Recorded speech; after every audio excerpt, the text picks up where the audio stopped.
In our last video, we mentioned evangelism and why evangelism is not the goal.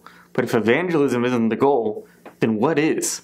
This is our next step on the discipleship pathway, and we're going to talk about rethinking evangelism.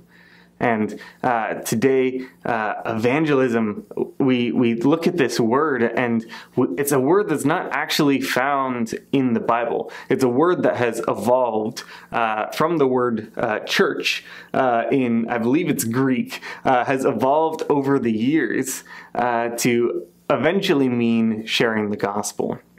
But just like we talked about in the last video, how service has taken on a different form from church practice versus what its intention is in the Bible.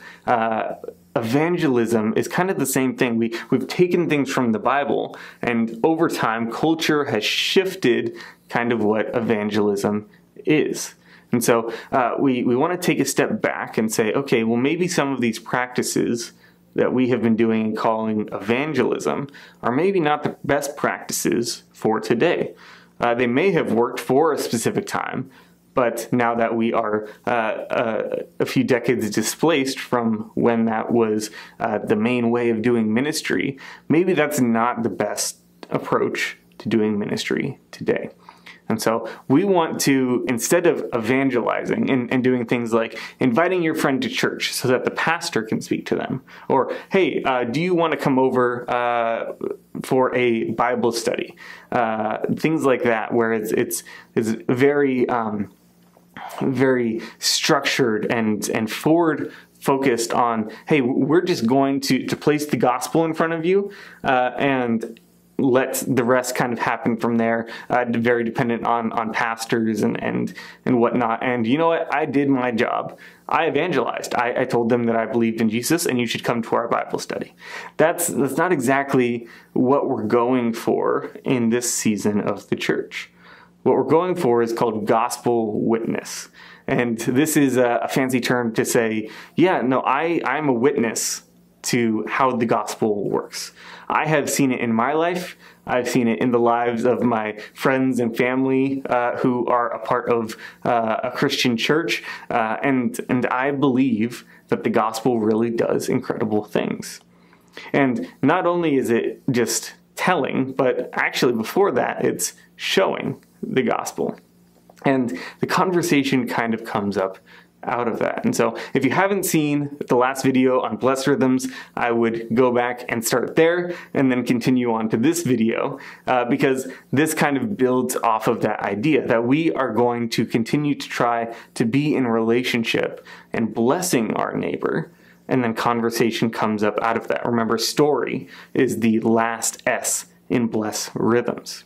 But when we get to those conversations, what do we do? One of the most common things that I hear in the church from just the average churchgoer is, well, you know what? I haven't been to seminary. I'm not a pastor or an elder, or I'm not one of the people who leads a ministry.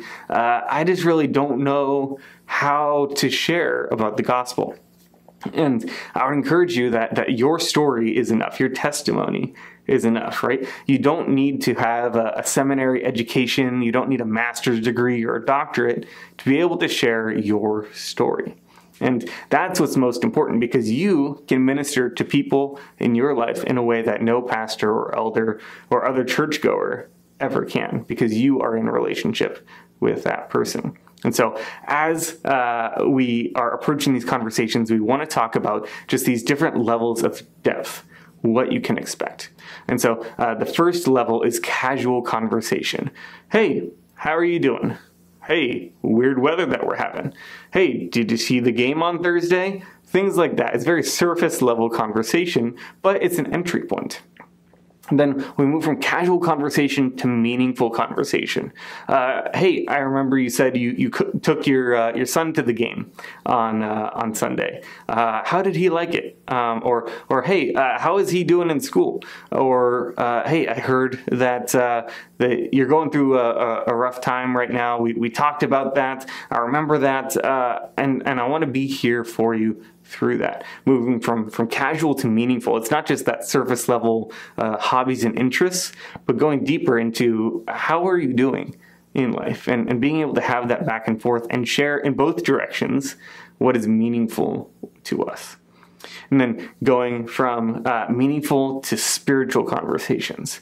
This next level of depth is a big jump, because this is the tipping point where it's like, okay, we've been showing Jesus, we've been open about the fact that we're Christian, but here's the part where I'm going to say, hey, I really benefit from something that I heard at church on Sunday, and I wanted to pass that on to you because I remember this meaningful thing that you're dealing with. And I want to be able to pass on this spiritual idea to you because I was thinking of you. And you know what? I actually don't know. What is it that you believe? It hasn't come up yet. I know that you allowed me to pray for you, but how exactly do you feel about that? Is that something that you were comfortable with? What do you believe about God? Have you gone to church? Have you not gone to church?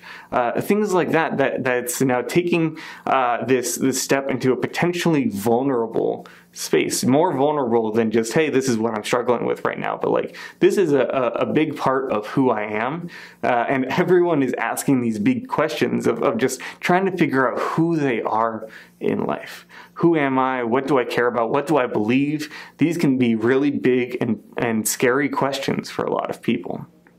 But then as we get more comfortable in that space and comfortable with each other, then we can start to have discovery conversations.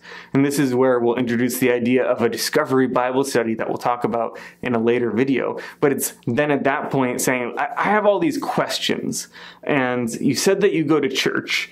Do you think you can help me? And being willing to receive that feedback from someone saying, yeah, you know what? I don't have all the answers, but I'm willing to sit down with you and discover it together.